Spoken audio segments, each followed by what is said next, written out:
जब भी लोदरवा का नाम आता है तो इन भाटियों की या परमारों की राजधानी से भी ज्यादा एक किसी बात को याद किया जाता है, तो राजस्थान की एक बहुत प्रसिद्ध प्रेम कहानी को याद किया जाता है, जो कि मूमल महेंद्रा के नाम से जानी जाती है। मूमल कहते हैं कि हाँ, लोदरवा की कोई राजकुमारी भी थी। इन भाटियों से बहुत पहले, इन परमारों से बहुत पहले, बहुत पुरानी कहानी है कोई, मूमल नाम की एक राजकुमारी थी।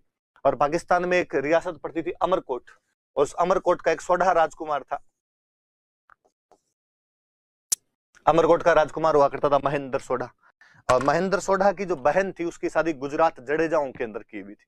उसके जो जीजा जी थे हमीर जडेजा, वो एक बार अमरकोट अपने ससुराल आए हुए थे, और जब वो वापस जा रहे थे तो महेंद्र उनको आगे, भाई आगे तक लो, मैं आपको रवाना करके आ जाता हूँ। साले जीजे ने कहा रास्ते में शिकार खेलेंगे कहीं दूर। तो अमरकोट से चलते हुए और यहाँ लोदरवा की सीमा तक आ गए थे। यहाँ पर कहते हैं प्यास वगैरह लगी और पास में मूमल का महल बना हुआ था, तो महेंद्र वहां से पानी वगैरह पीने के लिए जाता है। हालांकि कहते हैं कि उस मूमल का जो महल था उसकी सिक्योरिटी बहुत तेज थी, वहां अलग अलग जगह पे बहुत ही जंगली जानवर खड़े किए हुए थे, पर महेंद्र उन सब बाधाओं को पार करता हुआ मूमल के पास पहुंचता है। महेंद्र बहुत सुंदर था, उसकी शक्ति को देखकर, उसकी चतुराई को देखकर मूमल उस पर मोहित होती है, और दोनों वहां पर गंधर्व विवाह, जिसको आज के टाइम में आप बोलो तो लव मैरिज कर लेते हैं।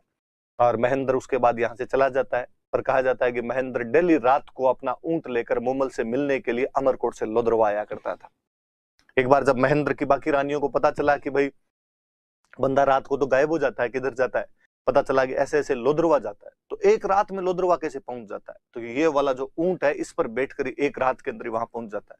और एक बार उन्होंने ऊंट चेंज करवा दिया, वो ऊंट इधर उधर भेज दिया, दूसरा ऊंट था। उस दिन जो महेंद्र था वो अमरकोट से तो निकला, लेकिन नया ऊंट था, रास्ता भटक गया ऊंट।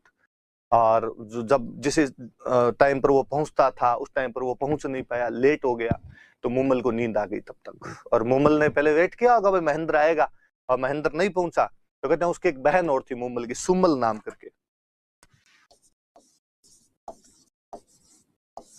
दिन के अंदर वो जब वही थी, मूमल और सुमल दोनों कोई खेल खेल रही थी, और उसके अंदर सुमल पुरुष बनी हुई थी और मूमल महिला बनी हुई थी।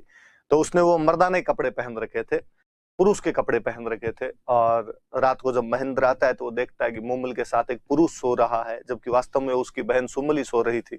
महेंद्र को देखकर बड़ा झटका लगता है और महेंद्र वहां से वापस चला जाता है। उसके बाद वापस कभी नहीं आता है। मूमल कई दिनों तक उसका वेट करती है, यहाँ से विरह के गीत गाती है, लेकिन अमरकोट में महेंद्र के कानों तक तो गीत कैसे पहुंचे। और एक दिन मूमल यहाँ से अमरकोट जाती है, द्वारपाल जो था उसको जाकर कहती है कि मैं महेंद्र से मिलने के लिए आई हूँ, मुझे महेंद्र से मिलना है। और जब महेंद्र के पास समाचार पहुंचा गया तो महेंद्र ने कहा कि उसको कह दिया जाए कि महेंद्र की मृत्यु हो चुकी है, इसलिए महेंद्र तो अब कहाँ से मिलेगा। और मूमल को जैसे ही ये कहा गया कि महेंद्र की मृत्यु हो गई, मूमल के प्राण पखेरु उड़ जाते हैं। प्रेम का एक बार फिर दुखांत हुआ। और मैंने आपको कहा था कि ऐसी दुखांत प्रेम कहानियां ही अक्सर याद की जाती है ज्यादातर।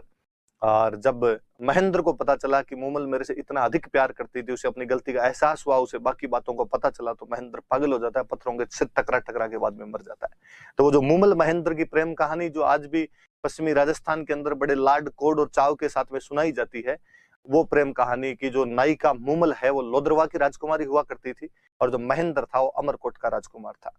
हालांकि इनका इन देवराज से, इन भाटियों से कोई लेना देना नहीं, उसे बहुत पुरानी कहानी है। पर फिर भी कभी कोई पूछे कि राजस्थान की प्रसिद्ध लोक कहानी मूमल महेंद्र में मूमल कहाँ की राजकुमारी थी, तो याद रहे आपके कि मूमल लोदरवा की राजकुमारी थी। आज भी वहां लोदरवा के अंदर मूमल की मेड़ी बनी हुई है, तो ये मूमल याद रख लेना भाई।